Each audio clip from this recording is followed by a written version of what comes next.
कैसे हो आप लोग। आशा करती हूँ आप सब ठीक होंगे। निधि चैनल में आप सबका स्वागत है।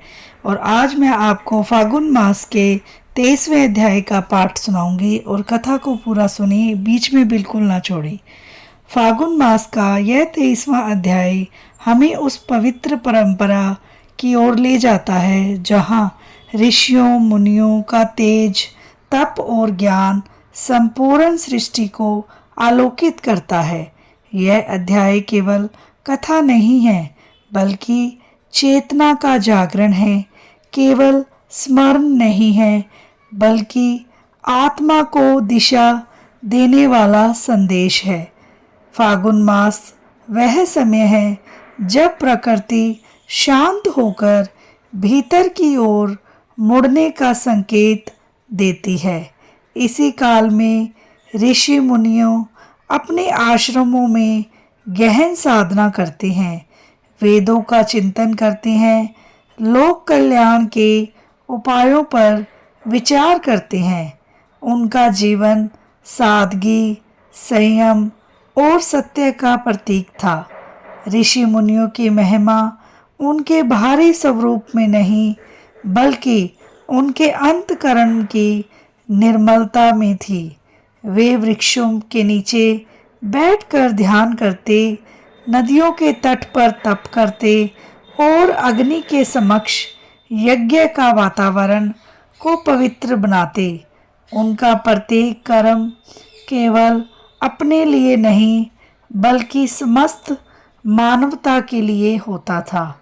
इस अध्याय में वर्णन आता है कि फागुन मास के शुभ अवसर पर महान ऋषि एकत्रित होकर धर्म, ज्ञान और साधना पर चर्चा करते थे। उनके संवादों में अहंकार का स्थान नहीं, केवल सत्य की खोज का भाव होता था।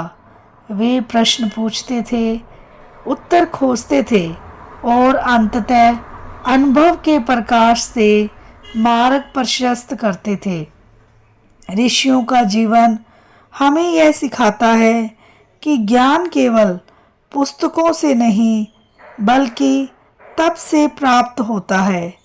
तप का अर्थ केवल कठिन साधना नहीं बल्कि अपने मन को अनुशासित करना, इंद्रियों पर नियंत्रित रखना और विचारों को शुद्ध रखना है। फागुन मास में ऋषि मुनि विशेष रूप से मौन साधना करते थे। मौन उनके लिए शब्दों की कमी नहीं बल्कि आत्मा की पूर्णता थी। जब मन शांत होता है तब भीतर की आवाज़ स्पष्ट सुनाई देती है। यही आत्मज्ञान का प्रारंभ है। इसी अध्याय में एक महत्वपूर्ण संदेश यह भी है कि सच्चा ऋषि वही है जो संसार में रहकर भी संसार से ऊपर उठ सके। त्याग का अर्थ पलायन नहीं बल्कि आसक्ति से मुक्त होना है। ऋषि मुनि परिवार, समाज और प्रकृति सबका सम्मान करते हुए भी अपने मन को ईश्वर में स्थिर रखते थे। उनके आश्रम शिक्षा के केंद्र थे, जहाँ शिष्यों को केवल शास्त्र नहीं बल्कि जीवन जीने की कला सिखाई जाती थी। सत्य बोलना, क्रोध पर नियंत्रण रखना, सेवा करना और प्रकृति के साथ सामंजस्य रखना, ये सब उनके शिक्षण का भाग थे। फागुन मास की पवित्र रात्रियों में भी अग्नि के चारों ओर बैठकर वेद मंत्रों का उच्चारण करते थे। उस ध्वनि में ऐसी शक्ति होती थी कि वातावरण भी पवित्र हो उठता था। मंत्रों का कंपन भी मन की अशुद्धियों को दूर कर चेतना को ऊंचा उठाता था। ऋषि मुनियों का एक और गुण था करुणा। वे केवल ज्ञानवान ही नहीं बल्कि दयालु भी थे। जो भी उनके आश्रम में आता उसे मार्गदर्शन, शरण और प्रेम मिलता। उनका द्वार सदैव खुला रहता था। इस अध्याय में यह भी उल्लेख किया गया है कि जब समाज में अज्ञान और अधर्म बढ़ता है तब ऋषि अपने तप बल से संतुलन स्थापित करते थे। वे क्रोध से नहीं बल्कि ज्ञान से परिवर्तन लाते थे। उनका अस्त्र शस्त्र नहीं बल्कि मंत्र और सत्य था। हमें यह सिखाता है फागुन मास कि प्रत्येक व्यक्ति अपने भीतर एक ऋषि को जागृत कर सकता है। जब हम सत्य का पालन करते हैं, जब हम संयम रखते हैं और जब हम दूसरों के लिए शुभ सोचते हैं, तब हम भी उसी परंपरा से जुड़ जाते हैं। ऋषि मुनियों का जीवन प्रकृति के निकट था। वे पृथ्वी को माता मानते थे, जल को जीवन समझते थे और अग्नि को शक्ति। उनके लिए हर तत्व पूजनीय था। यह अध्याय हमें पर्यावरण के प्रति सम्मान का संदेश देता है। उनकी साधना केवल व्यक्तिगत मुक्ति के लिए नहीं बल्कि लोक कल्याण के लिए होती थी। वे प्रार्थना करते थे कि समस्त प्राणी सुखी हों, सभी निरोग रहें और किसी को दुख भी ना हो। यही सच्ची आध्यात्मिकता है फागुन मास के अध्याय की। और इसमें स्पष्ट किया गया है कि ज्ञान और विनम्रता साथ साथ चलते हैं। सच्चा साधक वही है जो अपने भीतर के विकारों को जीत ले। काम, क्रोध, लोभ और अहंकार पर विजय ही वास्तविक तप है। ऋषि मुनियों का जीवन इस बात का प्रमाण है कि बाहरी कष्ट सहकर भी यदि मन शांत हो तो साधना सफल होती है। वे कठोर व्रत रखते हैं, अल्पाहार करते हैं और प्रकृति के साथ समरस होकर जीवन व्यतीत करते थे। इसी अध्याय में एक कथा का उल्लेख किया गया है।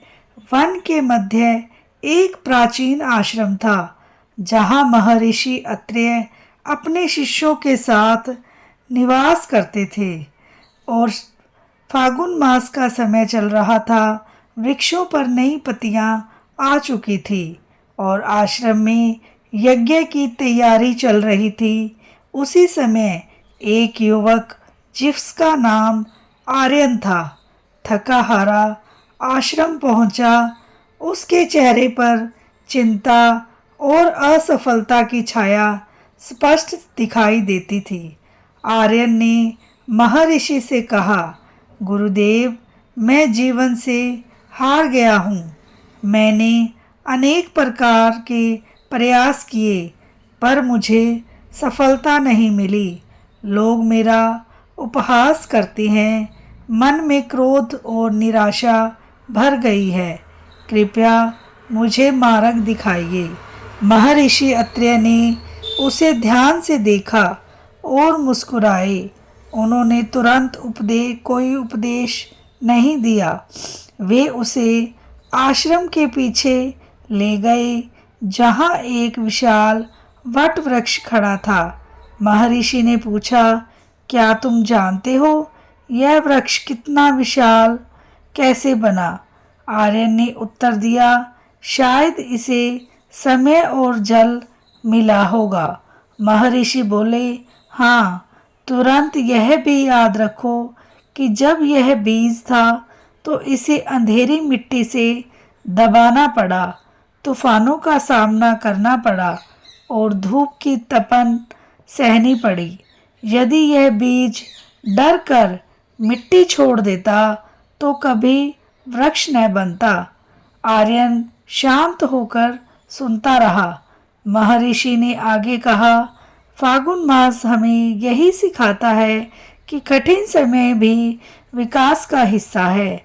जैसे प्रकृति सर्दी, सहकर बसंत में खिलती है, वैसे ही मनुष्य कष्ट सहकर मजबूत बनता है। असफलता तुम्हें रोकने नहीं, सिखाने आई है। फिर उन्होंने एक छोटा व्रत दिया। 40 दिन तक प्रातःकाल उठकर सूर्य को प्रणाम करो, एक सकारात्मक संकल्प लो और दिन में एक अच्छा कार्य करो। क्रोध आए तो मौन रहो, देखना तुम्हारा मन स्वयं बदल जाएगा। आर्यन ने आज्ञा मानी। धीरे धीरे उसका मन शांत होने लगा। उसने अपने विचारों को संयमित किया। कुछ महीनों बाद वही युवक आत्मविश्वास से भरा हुआ पुनः आश्रम आया। उसने कहा, गुरुदेव, मेरी परिस्थितियां पूरी तरह नहीं बदली, मेरा दृष्टिकोण बदल गया, अब मैं डरता नहीं हूँ। महर्षि ने कहा, यही सच्ची साधना है, बाहर की दुनिया नहीं, भीतर की दुनिया जीतना। फाल्गुन मास का 23वां अध्याय का यही सार है। ऋषि मुनि हमें बताते हैं कि तपस्या केवल जंगलों में नहीं होती, बल्कि जीवन के संघर्षों में भी होती है। यदि हम धैर्य, संयम और विश्वास बनाए रखें तो हर कठिनाई एक शिक्षक बन जाती है। यह अध्याय हमें यह भी सिखाता है कि प्रकृति और आत्मा का संबंध गहरा है और जब हम शांत वातावरण में स्वयं को समय देते हैं तो भीतर का शोर कम होने लगता है। तो इस तरीके से ध्यान, प्रार्थना और कृतज्ञता से मन निर्मल होता है। अंततः फाल्गुन मास का यह अध्याय हमें प्रेरित करता है कि हम अपने भीतर के ऋषि को जागृत करें। बाहरी जीवन चाहे जैसा हो, पर भीतर स्थिरता और प्रकाश बना रहे। कठिनाइयों को शत्रु नहीं, साधना का साधन समझें और याद रखें, जैसे बीज को वृक्ष बनने में समय लगता है, वैसे ही मनुष्य को महान बनने में धैर्य चाहिए। सच्चा तप वही है जो हमें बेहतर इंसान बना देता है। बोलो श्री कृष्ण भगवान की जय हो। आशा करती हूँ आपको मेरी कथा पसंद आई होगी और मुझसे कोई गलती हो तो मुझे क्षमा करना। और कथा के अंत में हमें कीर्तन अवश्य करना चाहिए और आप लोग भी मेरे साथ साथ कीर्तन कीजिए। श्री कृष्ण गोविंद हरे मुरारी, हे नाथ नारायण वासुदेवा, हे नाथ नारायण वासुदेवा, हे लक्ष्मी नारायण वासुदेवा। श्री कृष्ण गोविंद हरे मुरारी, हे नाथ नारायण वासुदेवा, हे नाथ नारायण वासुदेवा, हे लक्ष्मी नारायण वासुदेवा। श्री कृष्ण गोविंद हरे मुरारी, हे नाथ नारायण वासुदेवा, हे नाथ नारायण वासुदेवा, हे लक्ष्मी नारायण वासुदेवा।